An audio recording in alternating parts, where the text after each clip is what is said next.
Friends, welcome to my channel JIB and CIB made simple. तो दोस्तों, आज हम लोग अपने सीआईबी के रिटेल बैंकिंग के मॉड्यूल डी का यूनिट नंबर 16 डिस्कस करेंगे, जो कि बेस्ड है रिकवरी ऑफ रिटेल लोन्स पे। सभी इंपॉर्टेंट पॉइंट्स को हम लोग कवर करेंगे जो कि हमारे बुक में दिया गया है। तो यदि आप बुक नहीं भी पढ़ें तो इस नोट से आपका काम चल सकता है। चलिए दोस्तों, शुरुआत करते हैं अपने इस लेसन को। सबसे पहले आपको पता होगा कि जो डिपॉजिट्स होते हैं वो एक लायबिलिटीज़ होते हैं किसी बैंक का, और जो लोन होते हैं वो एक एसेट होते हैं। Default in retail loans are classified into genuine default and wilful default. तो जो लोन में, रिटेल लोन में जो डिफ़ॉल्ट होता है उसे दो भाग में उसके दो भाग में विभाजित किया गया है। पहला है हमारा जेन्युइन डिफ़ॉल्ट और दूसरा है हमारा विलफुल डिफ़ॉल्ट। अब देखिए, जेन्युइन डिफ़ॉल्ट क्या होता है कि जो डिफ़ॉल्ट, जैसे मान लीजिए कि जॉब लॉस के कारण हुआ या मेडिकल एक्सपेंस के कारण हुआ। जैसे कि अभी एग्जांपल आप देखे होंगे, जो हमारा ये वर्ल्ड वाइड कोरोना का जो वायरस था उसके कारण कितने लोगों का जॉब चला गया। तो ये एक तरह का जेन्युइन डिफ़ॉल्ट है दोस्तों। दूसरा है हमारा विलफुल डिफ़ॉल्ट। विलफुल डिफ़ॉल्ट क्या मतलब हुआ कि कस्टमर जानबूझकर, उसका एबिलिटी है, वो पे कर सकता है, इंस्टॉलमेंट को पे कर सकता है, लेकिन जो है नहीं कर रहा है, नहीं जानबूझकर पे नहीं कर रहा है। उसका क्षमता है पे करने का, लेकिन वो नहीं पे कर रहा है। तो ये दो तरह के डिफ़ॉल्ट होते हैं, genuine default and wilful default. अब देखिए क्या क्या गाइडलाइंस दिया गया है सिक्योरिटी पोजीशन में, यानी सिक्योरिटी को यदि हमें पॉजेस करना है तो क्या क्या गाइडलाइंस दी गई हैं। तो सबसे पहले बोरोवर को नोटिस दो, गिविंग नोटिस टू बोरोवर।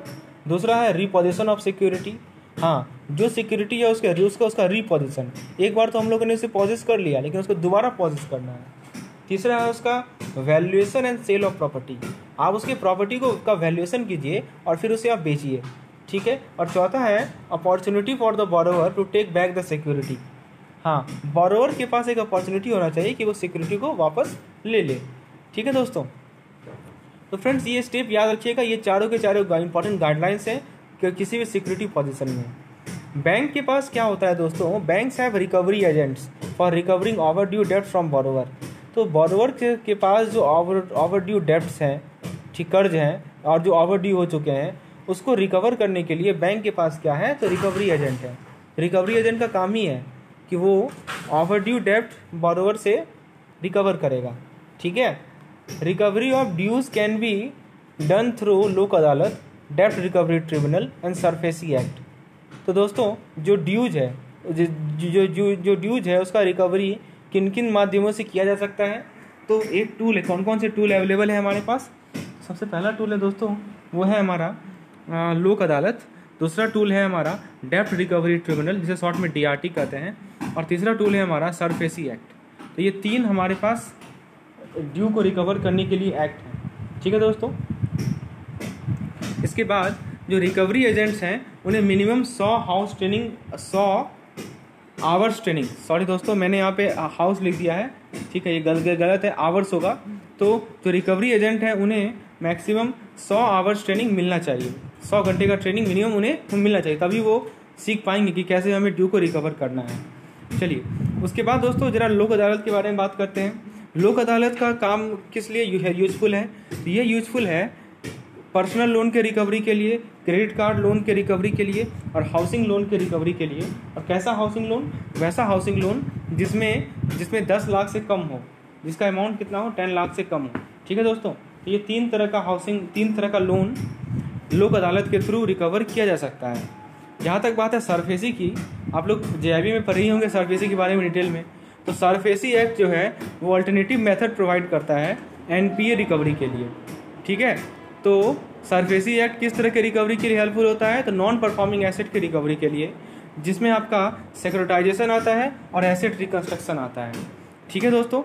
जहाँ तक बात है होम लोन्स का, तो होम लोन्स को ऑफर किया जाता है 2 प्राइस फॉर्मेट में। एक है फिक्स प्राइसिंग और दोस्तों दूसरा है हमारा वेरिएबल प्राइसिंग। तो एक फिक्स प्राइसिंग होता है और एक वेरिएबल प्राइसिंग होता है। वेरिएबल प्राइसिंग को फ्लोटिंग प्राइस भी कहा जाता है।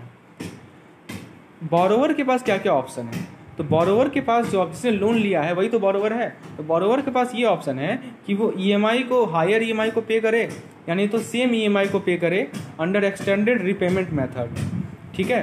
तो दो ऑप्शन है, या तो हायर EMI, आइदर टू पे हायर EMI और पे the same EMI under extended repayment method.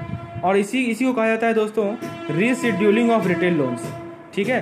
क्या कहा जाता है, रीशेड्यूलिंग ऑफ रिटेल लोन्स। यदि मान लीजिए कि उसकी इच्छा है कि नहीं, हम अपना रिपेमेंट पीरियड को एक्सटेंड कराना चाह रहे हैं, तो करवा सकता है। इस मेथड को क्या कहा जाता है कि वो रीशेड्यूलिंग ऑफ रिटेल लोन, या तो वो हायर EMI पे करेगा, यानी तो वो अपना टाइम पीरियड को बढ़ा लेगा। दो ही ऑप्शन तो है उसके पास, ठीक है। ईच डेट, अब तो देखिए हम लोगों ने लोक अदालत डिस्कस कर लिया, सारफेसी एक्ट डिस्कस कर लिया। अब बात करते हैं दोस्तों डेब्ट रिकवरी ट्रिब्यूनल की।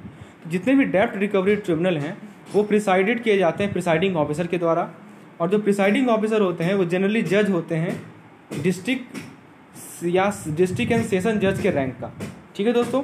तो जितने भी महत्वपूर्ण पॉइंट थे हमारे इस टॉपिक से, जो कि था हमारा रिकवरी ऑफ रिटेल लोन से, हम लोगों ने डिस्कस किया। उम्मीद करता हूँ दोस्तों चीज़ें आपको समझ में आई होंगी। तो इतना पॉइंट ध्यान में रखिए इस टॉपिक से, इसके अलावा कुछ भी और एक्स्ट्रा क्वेश्चन नहीं पूछा जाएगा। फ्रेंड्स लाइक जरूर कर दीजिए चैनल को सब्सक्राइब कीजिए और मैक्सिमम से मैक्सिमम लोगों के साथ शेयर कीजिए। और यदि PDF की रिक्वायरमेंट है तो नीचे डिस्क्रिप्शन में लिंक मिलेगा, उस पर क्लिक कीजिए, आपको PDF टाइम टू टाइम हर एक वीडियो का मिलता रहेगा। धन्यवाद।